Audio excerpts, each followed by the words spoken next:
Namo Sang Hyang Adi Budaya, Namo Budaya. Namo Amitabha. Namo Amitabha. Namo Amitabha. Ya. Terima kasih untuk kesempatan hari ini. Kita masih tetap dapat punya karma baik menjalankan kebaktian ya di Vihara Wiratna ini. Ya. Jadi kita pernah gak mendengar bahwa katanya Sang Buddha bilang permata yang paling berharga itu apa? Pernah dengar gak? Kalau dalam pandangan kita sehari-hari itu kan anggapan kalau namanya ada permata, batu berlian, emas itu yang paling berharga. Pernah dengar kan? Tapi Sang Buddha kan pernah bahwa dia ada mengibaratkan dharmanya itu adalah permata yang sangat berharga. Ya, jadi untuk kesempatan hari ini saya bukannya karena lebih pintar seperti biasanya saya sampaikan, tetapi mari kita sama-sama mengikuti apa yang saya sampaikan, sebab ini adalah salah satu dharma dari Sang Buddha. Semoga apa yang saya sampaikan hari ini bisa ditanam di dalam diri kalian sampai di hari tua ataupun untuk selama-lamanya. Ini penting yang ingin saya sampaikan hari ini, termasuk dasar-dasar agama Buddha yang sangat penting. Ya, jangan buat kita menjadi bingung dengan agama kita sendiri. Ya, ini penting karena apa? Ini adalah untuk membentuk karakter diri kita sendiri, mulai dari sekarang, hari ini sampai untuk selama-lamanya. Ya, kalian pernah dengar gak? Sang Buddha sering menyampaikan bumi 31 alam. Sudah ada yang pernah dengar gak? Atau di sekolah sudah diajari gak? Bumi 31 alam. Bahwa di alam ini ada 31 alam. Sudah ada yang pernah dengar gak? Sudah ya? Harusnya sudah. Kalau kalian sudah, nanti saya sampaikan ulang lagi untuk lebih. Cuma ini waktunya pasti tidak keburu untuk menjelaskan semuanya. Sebab yang mau dibilang, mau disampaikan itu 31 alam. Tetapi di saat Sang Buddha, di zaman Sang Buddha sering cuma menyampaikan yang paling penting itu 5 alam. Itu Sang Buddha berulang-ulang sering menyampaikan kepada murid-muridnya tentang 31 alam. Tapi yang ingin dijelaskan selalu adalah 5 alam. Artinya apa? 5 alam ini adalah alam penderitaan. Ya, alam penderitaan. Termasuk kenapa Sang Buddha selalu menyampaikan 5 alam ini? Karena kita termasuk manusia ini termasuk di dalamnya salah satu alam itu.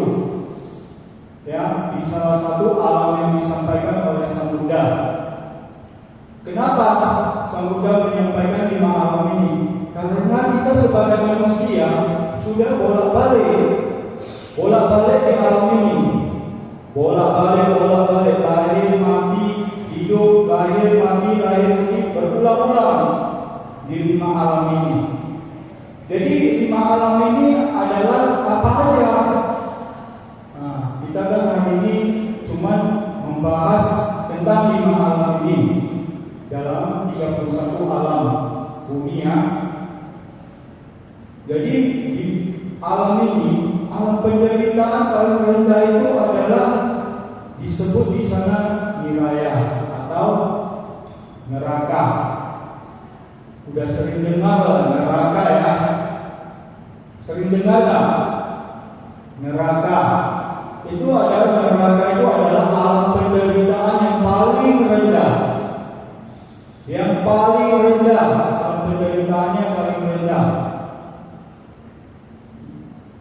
Ya, kenapa neraka itu paling rendah? Itu neraka itu adalah akibat dari perbuatan kita sebagai manusia semasa hidup melakukan hal-hal karma yang berat. Makanya contohnya ya, melukai seorang budak, ya, besi membunuh kedua orang tuanya, itu pasti kelahiran di alam neraka. Gak ada lagi persidangan apa-apa lagi, itu pasti jatuhnya ke alam neraka. Jadi sang budak pernah menyampaikan, pernah muridnya bertanya, neraka itu seperti apa? Kan pernah ditanya sama muridnya. Jadi sang budak memberi perumpamaan. Sebab mau menjelaskan neraka itu sangat panjang, ya, sangat panjang. Jadi dia memberi perumpamaan yang sederhana, ibarat seperti seorang pria laki-laki yang lagi berjalan dengan kondisi terik matahari yang sangat terik, panas, dan pria ini lagi mengalami kelaparan dan sangat lemah. Ya, jadi pria ini kita tahu lah penderitaannya, dan panas, lapar, kecapean, semua udah lemah, jatuh lagi di dalam sebuah lubang. Terjatuh dia ke dalam sebuah lubang setinggi lebih kurang ukuran laki-laki dewasa. Ya, mungkin waktu itu ukurannya lebih kurang dianggap 2 meter ke atas ya, sebab orang dulu tinggi. Jatuh ke dalam lubang itu, di bawah lubang itu terdapat arang atau batu arang yang lagi menyala. Artinya cukup panas loh, ya, cukup panas. Nah, jadi pria itu jatuh ke dalam lubang itu, di bawahnya ada bara api, ada arang yang sangat panas. Kondisinya neraka seperti itu. Kira-kira ada gambaran bahwa neraka itu menderita. Sudah panas dari matahari yang cukup panas, dia berjalan sudah kecapean, sudah lelah dengan kondisi yang lapar, jatuh lagi ke dalam lubang. Di dalam lubang itu di bawahnya sudah ada bara api yang sangat panas. Kira-kira neraka digambarkan sama seperti itu. Ya, berarti neraka mosion. Ya, tapi saya juga bilang kita sebagai manusia suka mengunjungi tempat-tempat itu, sudah bolak-balik.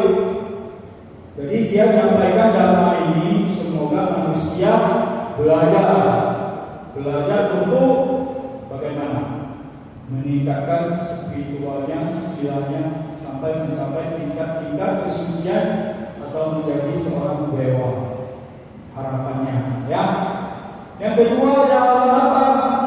Itu neraka sudah cukup menderita lah. Kita nggak usah jelasin yang digambarkan sang Buddha itu sudah sangat jelas, pasti sangat menderita. Oke?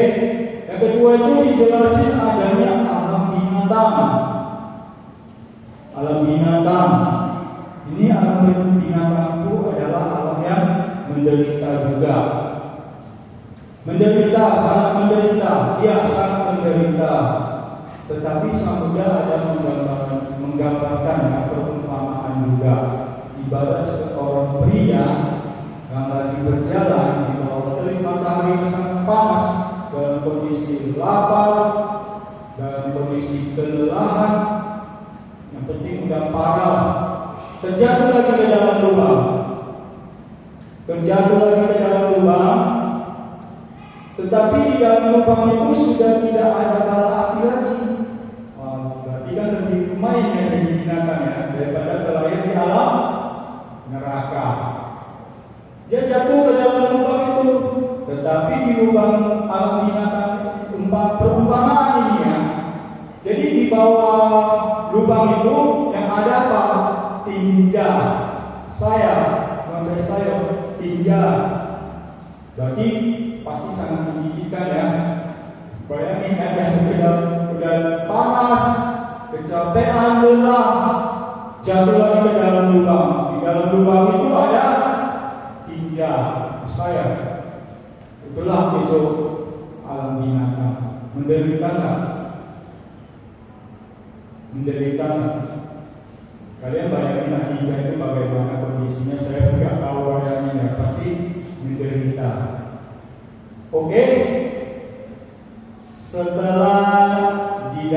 Setelah itu udah dua ya alamnya. 5 menderita itu saya jelaskan ada 2 ya. Satu neraka, yang kedua alam binatang. Yang ketiga alam peta. Pernah dengar nggak alam peta? Pernah ya? Alam hantu katanya, hantu kelaparan. Ya, alam hantu. Berarti sudah ada alam neraka, naik di atasnya ada alam binatang, baru alam peta. Jadi alam peta ini karena apa? Karena semasa hidupnya terlalu melekat, tamsim, serakah, terlalu terikat, melekat. Ya, sama kalau mau dijelasin ya, alam peta itu kenapa bisa terakhir alam peta itu memang sangat panjang juga. Tapi Sang Buddha ada perumpamaan. Tadi yang neraka kan ada bara api. Ya, di alam binatang masuk ke lubang ada tinja. Tapi kalau di alam peta kan ada lumayan penderitaan gak begitu berat lagi. Ibarat seperti seorang pria yang berjalan di bawah terik matahari yang cukup panas, kecapean, cukup lelah, kelaparan, segala itu yang penderitaan yang dialami si laki-laki itu. Yang disebut laki-laki itu siapa? Sang Buddha nggak jelasin kan, cuma ibarat ya. Jadi dia tidak jatuh ke dalam lubang lagi, tetapi dia berada di bawah sebuah pohon yang sangat kecil. Dia duduk, bisa dapat duduk dia beristirahat. Tetapi terik matahari itu kan cukup panas kan? Menderita. Tapi cuma dapat sebuah pohon yang kecil yang tidak bisa menutupi diri dia sendiri. Cukup kecil. Jadi pasti tetap di alam peta itu makhluknya pasti tetap masih menderita. Tapi sudah lumayan, tidak disiksa kayak di neraka ya, di bawah api itu kan, ditinja. Cuma dia sudah dapat tidur, cuma ya kepanasan, tetap menderita. Sebab pohon yang kecil aja yang ada di samping dia tidak dapat menutupi beliau itu dari panas. Jadi cukup menderita. Habis di alam peta ini berarti tingkat yang dijelaskan Sang Buddha itu adalah alam manusia. Istilah ini mau bilang Sang Buddha sesuka kau mencintai dharma. Ingin kita sebagai manusia sudah berulang-ulang. Kita sudah pernah ke neraka, sudah pernah ke alam binatang, sudah pernah ke alam peta, sudah putar-putar jalan-jalannya sudah cukup lama. Jadi di sini Sang Buddha pernah menyampaikan, cuma di alam manusia adalah alam yang paling luar biasa, yang paling istimewa. Kita harus sadar ya, berarti kita harus bangga dengan diri kita sendiri sekarang. Kita adalah makhluk yang istimewa. Ya, bangga karena yang walaupun tidak ada keterampilan, kepintaran, segala macam bentuk masalah, yang penting kita sudah menjadi makhluk yang istimewa. Ya, sebab Sang Buddha menyampaikan di alam manusia ini cuma satu-satunya alam yang bisa menentukan kita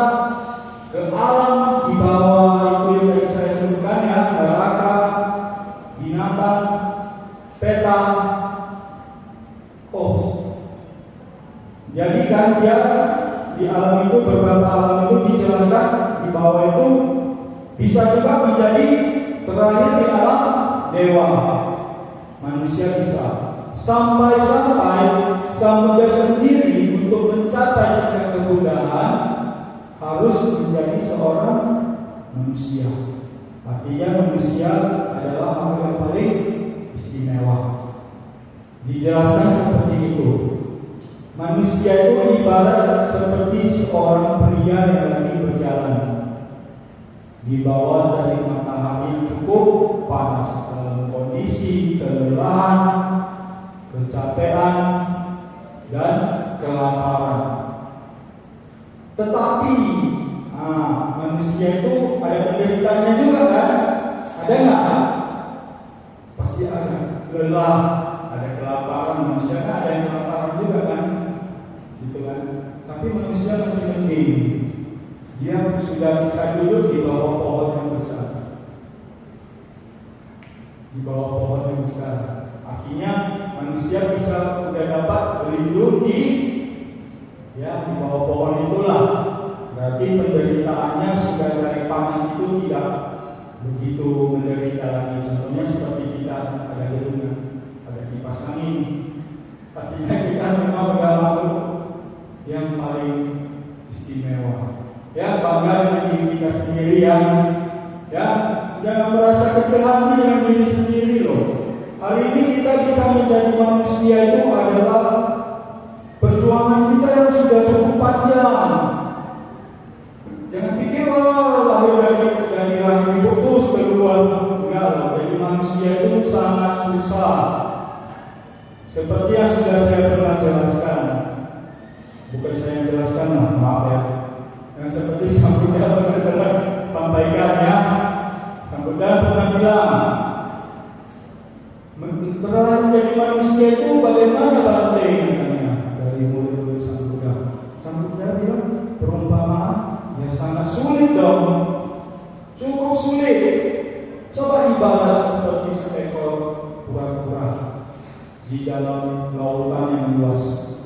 Tahu kura-kura kan? Tahu enggak? Kalian tahu enggak lautan yang luas? Air aja sama langit yang kita nampak. Udah itu kura-kuranya bulat-bulat. Saya bewat hatinya kura-kuranya bulat. Kira-kira ibaratnya seperti manusia ya. 100 tahun sekali itu kura-kura baru memunculkan kepalanya di atas lautan. 100 tahun sekali. Jadi di lautan itu ada sebuah kayu yang berbentuk lingkaran. Di lautan itu cuma ada satu.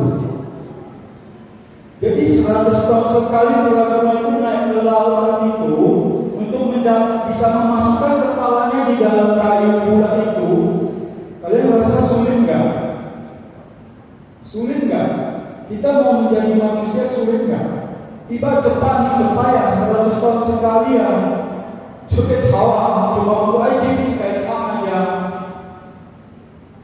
Kau cemeng main cuma rasa-rasa aja cepat. Baru terlahir dari manusia. Begitulah sulitnya terlahir menjadi manusia. Perumpamaan yang disampaikan oleh guru kita sangat sulit loh. Sulit ya. Jadi kita harus merasa paling istimewa. Kita harus betul-betul menjaga sila kita. Harus terus berbuat baik, terutama kepada kedua orang tua kita. Terus berusaha berbuat baik. Berbuat baik itu bagaimana caranya? Pakai uang? Tidak juga. Dengan bertutur bahasa yang baik, itu sudah sebuah perbuatan baik.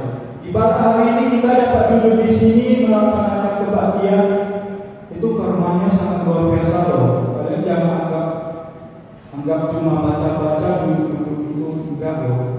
Sekeliling kita ini ya cukup banyak dewa-dewa loh, yang lagi menjaga kita, memperhatikan kita. Ya, kita lanjut. Berarti manusia itu kan di atas makhluk-makhluk neraka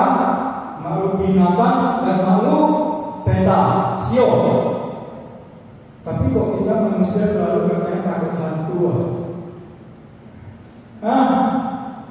Manusia selalu bilang takut hantu. Waduh, dia sendiri aja kalau mereka udah menderita loh. Mana ada waktu ngurus kita lagi? Dia aja udah kesusahan. Jadi nggak mungkin kan dia ada waktu untuk menakut-nakuti kita kayak expert gitu kan? Nggak mungkin lagi loh. Ya, sebab kita pun sudah menjadi makhluk yang istimewa. Artinya kita berada di alam setingkat di atas dia. Jadi nggak mungkin aku kianku ya lakukanku segala macam. Tidak ya. Hari ini saya sampaikan, bukannya kita sok pinter, sudah beragama juga tidak percaya tahayul, ini begitu, enggak ya. Artinya alam beda itu atau hantu kelaparan itu memang ada. Samudera tidak bilang tidak ada, memang ada. Yang penting kita menjaga sikap kita, makhluk itu pasti tidak akan mungkin mengganggu kita, sebab kita berada satu tingkat di atas dia. Oke? Selanjutnya udah berapa alam? 4 ya. Katanya kan 5 alam penderitaan kan. Sebenarnya itu ada satu alam lagi, namanya alam Asura. Pernah dengar gak Asura? Asura ya. Sebenarnya alam Asura ini sebetulnya di bawah tingkat manusia. Seharusnya ya, dia masih di bawah tingkat manusia, alam manusia di bawah alam manusia. Tetapi berhubung Asura ini sebetulnya apa? Dia itu adalah setengah dewa, setengah dewa. Tapi dia masih termasuk kategori itu siluman atau iblis atau setan, entah bagaimana lah ya. Berarti makhluk Asura itu dia makhluk setengah dewa. Dia bisa menjadi orang yang baik, makhluk yang baik, tapi dia bisa menjadi makhluk yang sangat jahat juga. Karena apa? Makhluk Asura ini penuh dengan kebencian, selalu mau marah-marah. Jadi bagi kita sebagai manusia suka gigi marah-marah ya. Dia mengontrol diri sendiri ya, siap-siap terus itu. Memang orang ini suka coba-coba, tapi suka gigi, suka marah. Marahnya cukup tinggi, amarahnya cukup tinggi. Takut-takut sini marah, siap-siap lah. Udah tahu lah lainnya nanti di mana.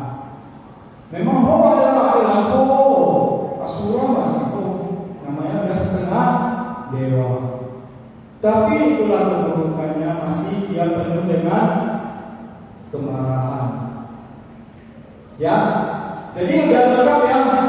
Yang saya sampaikan itu berarti ada 5 alam. Ini kecuali 5 alam yang namanya alam penderitaan. Jadi kenapa kita mau disampaikan soal 5 alam ini? Untuk apa coba? Setelah 5 alam ini, di atasnya itu ada 26 alam. Maaf ya. Di atas Asura ini ada 26 alam. Itu namanya sudah alam bahagia. Itu artinya sudah alam dewa, ya, alam arupa bumi, ya, ataupun yang lebih kita sering dengar itu alam Brahma. Itu adalah sudah di atas ke-6 itu 6 surga, yaitu arupa bumi sampai ke alam Brahma. Jumlahnya 26 alam bahagia. Jadi Samudera selalu mengulang-ulang untuk menyampaikan ke kita 5 alam penderitaan itu. Tujuannya apa? Tujuannya adalah untuk mendorong kita sebagai manusia harusnya sangat gampang kalau untuk cuma terlahir di alam dewa. Gampang sebetulnya, cuma kadang-kadang kita terlewatkan. Malahan kita lebih suka bolak-balik ke neraka, terlahir lagi kembali ke alam binatang, terlahir kembali lagi ke alam hantu. Bolak-balik lah. Kalau masih terlahir di alam manusia masih mending ya, masih lumayan ya, bahagia ya. Ada walaupun ada penderitaannya. Ya. Jadi Sang Buddha berulang-ulang menyampaikan 31 bumi 31 alam ini, makna dan tujuannya adalah biar kita sebagai manusia itu jangan berulang-ulang terlahir di alam yang rendah itu. Kita masih sangat banyak kesempatan untuk terlahir ke alam dewa. Ini ya saya mau sampaikan ke kalian. Kalian percaya nggak apa yang disampaikan oleh Sang Buddha? Percaya nggak? Sino. Kalau bosok semua mau bilang sebagai contoh, sebuah contoh ya. Sang Buddha bilang menjadi manusia itu sangat sulit ya. Coba kalian lihat di alam ini yang bisa kita lihat, yang bisa kita nampak. Lebih banyak manusia atau binatang? Manusia bisa dihitung nggak? Bisa ya. Binatang itu bisa dihitung nggak? Itu yang bisa kita nampak ya. Kalau hantu mungkin sebagian ada yang bisa nampak, sebagian tidak. Tapi yang bisa kita nampak sekarang faktanya itu binatang lebih banyak dari manusia atau manusia lebih banyak dari binatang. Hah? Ya binatang ya. Di bumi ini manusia anggaplah 4 miliar lebih ya katanya. Aku pun tak pernah hitung dan pun tak mau tahu urusan itu. Tetapi yang beragama Buddha itu ada berapa banyak coba? Yang beragama Buddha Ceo di dunia, Ceo, Cioa, sangat sedikit sekali. Jadi kan termasuk makhluk yang istimewa dan itu bisa beragama dan mendengarkan dhamma dari guru kita Sang Buddha. Nah bahagia kan? Kalau kayak beda bahagia tidak bisa bersyukur, saya pun tidak bisa bilang apa ya. Artinya kita masih suka bolak-balik di alam hantu, alam binatang. Jadi kalau saya sudah sampaikan ini, sama-sama kita bertekad ya, bertekad terus belajar dhamma sebaik-baiknya. Itu bayangin ya, binatang itu banyak, manusia banyak, tapi yang beragama Buddha sedikit. Yang dapat mendengarkan dhamma aja walaupun dia sudah beragama Buddha, untuk dapat mendengar dhamma itu sangat sedikit loh kesempatannya. Sulit memang untuk belajar dapat menjadi seorang Buddhis itu sulit. Udah itu apa? Jangankan mendengarkan dhamma, mempraktekkan dhamma aja. Sakamannya, itu bagian. Itu bukan lagi ya. Tidak semua orang bisa dapat itu. Kalian percayalah yang saya sampaikan hari ini. Kesempatan mempraktekkan dhamma itu sulit, sangat sulit. Menjadi seorang Buddhis sulit, memang sulit, masih ada gampang-gampangnya.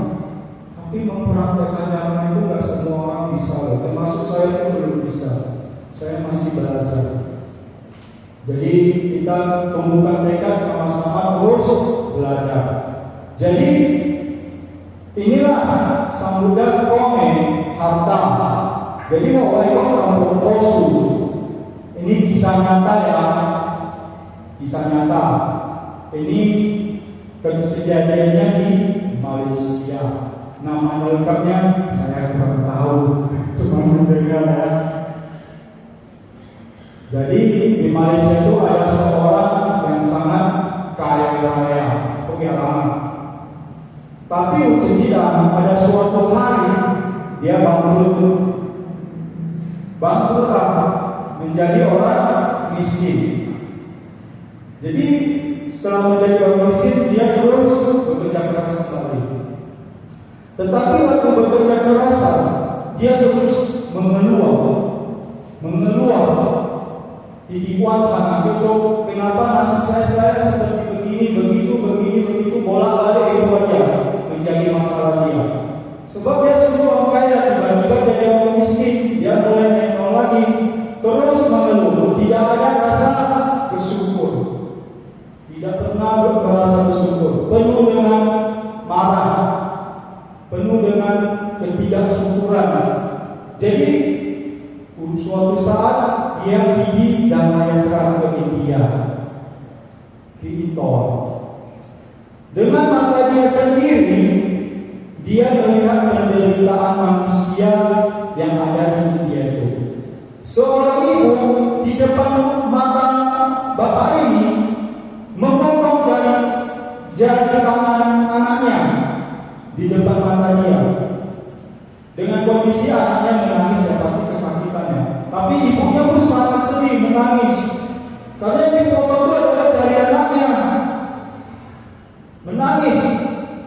Sampai bapak itu tidak bisa berpikir, mengapa si ibu ini sampai melakukan hal seperti itu loh. Sampai begitu jadinya. Sedih bapak itu sampai begitu sadis. Ditanya ibu itu kenapa dia melakukan hal seperti itu. Karena dia itu sangat miskin. Dia terpaksa potong tangan anaknya demi menjadi pengemis. Dia mengharap balas kasihan dari orang. Kalau jari-jarinya lengkap tak cacat itu tak dikasihan orang. Terpaksa demi untuk dapat makan untuk hidup, si ibu itu sama si anak itu, si ibu itu harus memotong jari tangan si anaknya. Jadi dari kisah ini, wajib kita semua di sini harus betul-betul sudah bersyukur ya. Kita nggak sampai cuma urusan makan itu sampai harus potong jari. Orang tua kita sampai nggak potong jari kita. Ya, jadi yang saya kisahkan hari ini semoga berada terus di dalam hati kita dan diteruskan kepada sampai ke anak cucu kita. Karena dharma ini nilainya sangat tidak ternilai. Ya, Sukiyoto, Namo Sanghyang Budaya, Namo Budaya. Namo Amitoto, Namo Amitoto. PPH, Namo Amitoto. Semua untuk diri kita sendiri. Ya, terima kasih.